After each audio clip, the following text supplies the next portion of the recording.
سر اذان سے پہلے الصلاۃ والسلام علیک یا رسول اللہ کہنا کیسا ہے؟ یہ صحیح ہے یا غلط ہے؟ اس پر بہت سی باتیں اٹھ رہی ہیں کہ یہ بدعت ہے، نہیں پڑھنا چاہیے، ایسا بعض حضرات اعتراض کر رہے ہیں بات پر۔ بسم اللہ الرحمن الرحیم۔ دیکھیے، اس سے پہلے بھی یہ بدعت کی حقیقت ہے۔ جی، بدعت کا سوال تو خیر جتنے ہونی چاہیے میں نے اس میں تفصیل سے کر دیا ہے، اور جو وہ نہیں بھی کر سکتے تھے وہ بھی میں نے جواب دے دیا۔ خیر، کہنا یہ ہے کہ یہ بدعت ہے بے شک، لیکن یہ ایسی بدعت نہیں ہے جو جہنم میں لے جانے والی ہے، جو گمراہ کرنے والی ہو، ایسی نہیں، بلکہ یہ سنت اور اللہ رسول کی خوشنودی کا سبب بنتی ہے۔ سمجھ گئے؟ صرف اصل سوال کا جو بیس ہوتا ہے وہ یہ ہے کہ اذان کہہ کر اذان تو نماز کے واسطے، اذان تو نماز کے واسطے، اور وہاں پر تو اذان ایک بات نہیں ہے۔ سوال کیا کرے، صلاۃ والسلام علیک یا رسول اللہ کیوں پڑھنا؟ اذان کی طرف دھیان چلا گیا نہیں، الصلاۃ والسلام علیک یا رسول اللہ۔ دیکھو، درود، الصلاۃ والسلام علیک یا رسول اللہ، درود اور سلامتی ہو اللہ کے رسول آپ پر۔ ایک دم آیت کریمہ سے میں آپ کو بتاتا ہوں، کوئی بھی نیک عمل کرنے سے پہلے نیک عمل کا تعلق جو ہوتا ہے وہ اللہ کی قبولیت سے، اللہ کی بارگاہ میں قبولیت سے، یعنی عمل کا تعلق ہی قبولیت اور عدم قبولیت کا تعلق، نیک ہو تو خاص طور سے۔ اور قبولیت کا اچھا، یہ جو ڈسکس کر رہا ہوں نا، تو اہل حدیث پر سے بول دیں گے یہ اپنی منطق سے بول رہے ہیں، اپنی عقل سے بول رہے ہیں، عقل سے نہیں، سڈنلی دلیل دینا۔ یاد رکھیے کہ دلیل کا بھی بیک گراؤنڈ ہوتا ہے، ہم دلیل ہی دے رہے ہیں لیکن اس کو سمجھا رہے ہیں۔ تو نیک عمل ہے اذان دینا، اور عمل کے قبولیت کا دار و مدار حدیث میں آیا ہے کہ جب تک درود نہ پڑھا جائے کوئی بھی عمل قابل قبول یا دعا قبول نہیں ہوتی۔ دعا بھی عمل ہے، درود نہ پڑھا جائے تو قبول نہیں ہوتی۔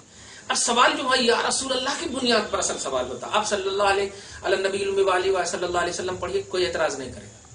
سوال وہاں پر یا رسول اللہ والا پڑھ رہے ہیں، الصلاۃ والسلام علیک یا رسول اللہ۔ اور اگر یہ بھی ہے مطلق درود اور سلام پڑھنے پر اعتراض ہے، تب تو بہت بڑی غلطی ہے۔ ابھی آپ نے ایک کلپ میں دیکھا کہ وہ بخیل ہے کہ میرا نام آئے اور درود نہ پڑھے۔ تو اب چونکہ اذان میں تو اشہد ان محمد رسول اللہ مؤذن کہے گا، پہلے ہی پڑھ دیا اس نے، پہلے ہی پڑھ دیا اس نے، نام آنے والا ہے، اور رسول کہہ دیے بخیل ہے جو میرے نام پر درود نہ پڑھے، سمجھ رہے نا؟ تو پہلے عمل کر دیا۔ پھر ایک یہاں پر یہ سوال ہوگا تو پھر اللہ کا بھی تو نام، تو ابھی ہم نے بتا دیا کہ اللہ پاک کے نام کے ساتھ یہ کو کسی بھی چیز کی ایڈیٹنگ رسول اللہ صلی اللہ علیہ وسلم سے ثابت ہے ہی نہیں۔ نبی کے نام کے ساتھ ہے صلی اللہ علیہ وسلم، درود پڑھو، خود اللہ نے کہا نبی پر درود پڑھو، سلام پڑھو، اللہ کا، لیکن کسی نے نہیں کہا کہ اللہ پر یہ پڑھو، اللہ پر یہ پڑھو۔ ہاں، اللہ عز و جل تو بولتے ہیں، اللہ جلت عظمتہ، یہ سب اپنی طرف سے بولتے ہیں۔ کہنا یہ ہے کہ یہ پڑھنا بالکل ثابت ہے، لیکن بدعت ہے، اور ایسی بدعت ہے یہ کہ میری کتاب آپ پڑھیے تو اس میں آپ کو سمجھ میں آ جائے گا۔ بخاری، مسلم، دیگر تمام کتابوں سے میں نے واضح کیا ہے کہ ایسی بدعت نہیں ہے جو گمراہی تک لے جائے، جس کلو بدعت ضلالہ، ہر بدعت گمراہی ہے۔ سمجھ رہے آپ؟ یہ ایسے ہی ہے جیسے یہ کپڑا، یہ تولیہ اب ہمارے پاس ہے، ہمارے مرید اس کو اب چومیں گے، لیکن یہ کوئی اگر ہندو خرید لیتا، کوئی کافر خرید لیتا، اب اس کو چومتے نہیں، اگر اس کے پاس رہتا بھی، بھول سے بھی مسلمان کے پاس یا مرید کے پاس آ جاتا تو اس کو دیکھتا تک نہیں۔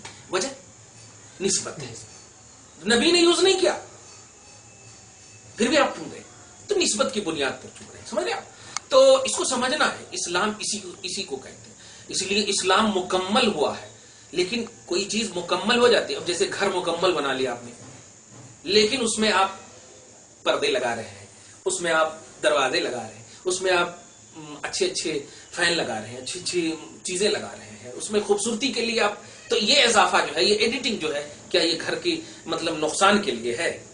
نہیں، گھر کو اور خوبصورتی عطا کرنے کے لیے، سمجھ رہے نا؟ تو ایسے ہی صحابہ کرام کے زمانے میں مکمل ایک اسلام آ گیا، لیکن اس اسلام میں خوبصورتی کے لیے یہ تابعین، تابعین، مجتہدین، علماء، مشائخ اور اولیاء اللہ، یہ سب کی کوالٹی جنم لے رہی ہے، اس میں خوبصورتی لانے کے لیے غرضے کے بدعت، اس کا جو گمراہی پہلو ہے وہ ہے جو قرآن اور حدیث سے ٹکراتا، جو پہلو قرآن حدیث سے ٹکراتا۔ الصلاۃ والسلام علیک یا رسول اللہ کسی قرآن حدیث سے نہیں ٹکراتا، بلکہ سورہ احزاب کے آیت نمبر 56 کے تحت اس پر عمل ہے کہ اے ایمان والو، نبی پر درود بھیجو، نبی پر درود پڑھو۔ اب سوال یہ ہے کہ نبی پر درود پڑھو، نبی تو مدینہ میں نہیں۔ سورہ احزاب آیت نمبر 7 میں اللہ سبحانہ فرماتا، نبی مدینہ میں نہیں، نبی مومنوں کے سینے میں ہے۔ ظاہر جو اذان دے رہا ہے نبی اولا بالمومنین من انفسہم کے تحت، جو اذان دے رہا ہے وہ بھی مومن ہے، اور جب اس کے سینے میں ہے تو نبی پریزنٹ ہے. تو اب الصلاۃ والسلام علیکہ یا رسول اللہ اس لیے بھی کہہ رہا ہے کہ نبی پریزنٹ ہے. ہو گیا سمجھ میں؟ اس لیے یہ بدعت ہے، لیکن یہ گمراہی پہلو والا نہیں ہے، بلکہ سنت سے ریلیٹڈ